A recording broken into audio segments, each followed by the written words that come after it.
ఈ రోజుల్లో చాలామంది మెడిసిన్ ఓవర్‌గా వాడేసి చాలా సార్లు తెలిసి తెలియక మెడిసిన్ ఓవర్ డోస్ కూడా తీసుకున్న వాళ్ళు హాస్పిటల్‌కొచ్చినప్పుడు ఈ వాడడం వల్ల సైడ్ ఎఫెక్ట్స్ వస్తాయి కదా అని అడుగుతున్నారు. అయి ఖచ్చితంగా వస్తాయి. ఎందుకంటే దాని మీద రాసుంది.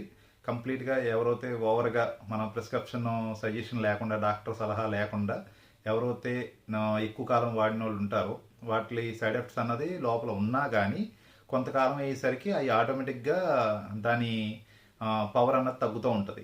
పవర్ తగ్గించుకుని కొంతకాలం అయ్యేసరికి మళ్ళీ రీజనరేట్ అవ్వడం అన్నది ఖచ్చితంగా మన శరీరమే మనల్ని బాగు చేయడంలో హెల్ప్ చేస్తుంది. అలా కాకుండా అదే కంటిన్యూషను అంటే ఇంకా నెలలు కాకుండా సంవత్సరాల పొడుగునా ఇంకా కంటిన్యూషన్ వాడి కొలిది దాని ఎఫెక్ట్ అన్నది ఏదో ఒక టైంలో బయటపడతానే ఉంటాయి. కొన్ని ఆర్గాన్స్ డ్యామేజ్ అవడంలోని లేదా కొన్ని ప్రాబ్లమ్స్ అన్నది ఇంకా ట్యాబ్లెట్ వేసిన తగ్గలేని పొజిషన్లోకి వెళ్ళిపోవడం, అలాగే ఆ ప్రాబ్లం కన్నా వేరే ప్రాబ్లం ఓవర్గా ఎక్కువ వాడేయడం వల్ల ఇంకా ఎక్కువ డ్యామేజ్ అవ్వడం, ఇలాంటి సమస్యలతోటి చాలామంది హాస్పిటల్కి వచ్చినప్పుడు మళ్ళీ ఆ డ్యామేజ్ అంతా రికవర్ అవ్వడానికి చాలా టైం పడుతుంది. ఆ టైం పట్టిన తర్వాతే ఆ ప్రాబ్లం తగ్గుతుంది. అలాగా చాలామంది తెలియక చేస్తున్న వాళ్ళకి నేను ఈ వీడియో ద్వారా తెలియజేయాలని ఈ ఈ విధంగా చెప్తున్నాను.